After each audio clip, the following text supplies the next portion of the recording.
Bonjour à toutes et à tous, on se retrouve aujourd'hui pour une nouvelle vidéo bilan des clubs européens pré-Coupe du Monde. Aujourd'hui, on s'attarde sur l'équipe un peu surprise de ce début de championnat, c'est le FC Napoli.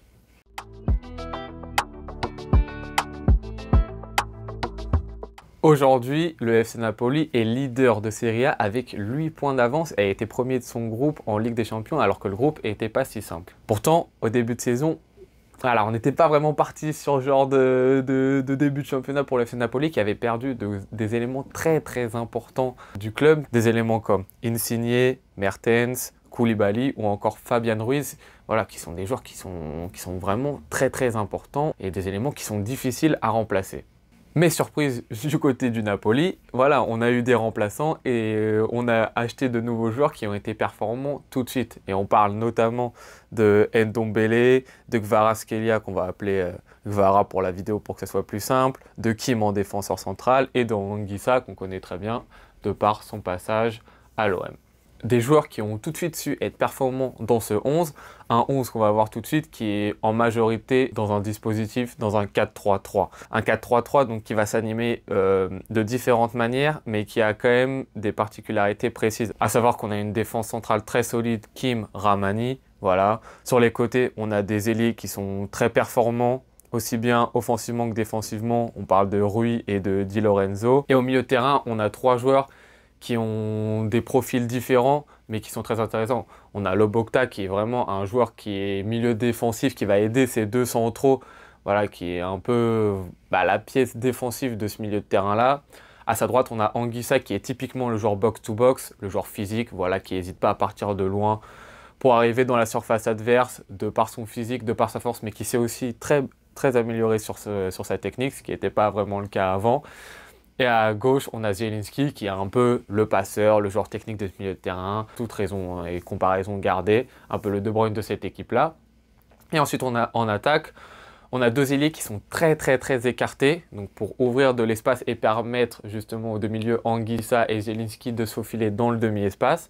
Deux ailiers que sont Kvara, donc à gauche, qui est vraiment la surprise, la pépite, tout championnat confondu de ce début de saison pour moi. Voilà, un joueur, un dribbleur fou, vraiment très intelligent, mais aussi altruiste et qui marque des buts. Donc voilà, là, il est en surperformance, il est énorme en ce début de championnat.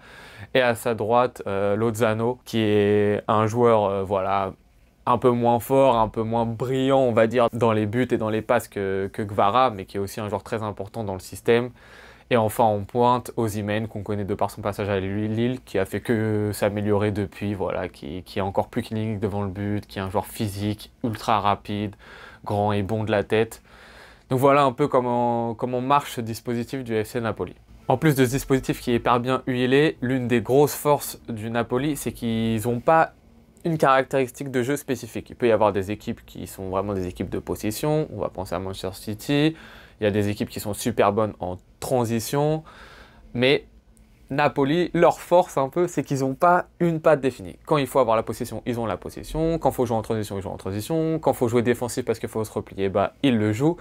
Voilà, ils s'adaptent vraiment à l'adversaire et eux à leur temps fort. Et ça, c'est vraiment la note positive qu'on peut remarquer du côté du Napoli. Donc voilà pour le bilan du FC Napoli. Maintenant, vite fait mon petit prono. Moi, je pense que malgré tout, malgré ce beau jeu, malgré l'envie personnelle que j'ai qui remporte ce championnat de Serie A, parce que voilà, ils mériteraient de par la beauté de leur jeu. Je pense que ça va être compliqué parce qu'on l'a pas dit, il y a un énorme point faible, c'est un peu la connaissance et l'expertise, l'expérience des moments importants de cette équipe. Ils n'ont pas des joueurs qui sont et des vétérans qui connaissent voilà, la pression d'une fin de championnat où il faut être champion, contrairement à l'AC Milan qui l'a déjà vécu l'année dernière. Voilà, on voit que Naples, il peut y avoir encore des joueurs assez jeunes, etc. Des remplaçants aussi qui ne sont pas forcément des ultra bons remplaçants, c'est un peu normal, qui sont des bons joueurs, mais voilà, pas des excellents joueurs. Donc peut-être que s'il y a un ou deux blessés, ça peut être important dans l'effectif type. Donc voilà, malheureusement, malgré mon envie, je ne les vois pas être champions en fin de saison. Mais je vous conseille vivement de regarder le Napoli si vous en avez l'occasion, si vous pouvez regarder en Ligue des Champions ce qu'elle fait en huitième de finale. Donc c'est une bonne excuse pour aller regarder sur ce match-là. Je vous remercie énormément d'avoir regardé cette vidéo jusqu'au bout. On se dit à tout bientôt. Ciao.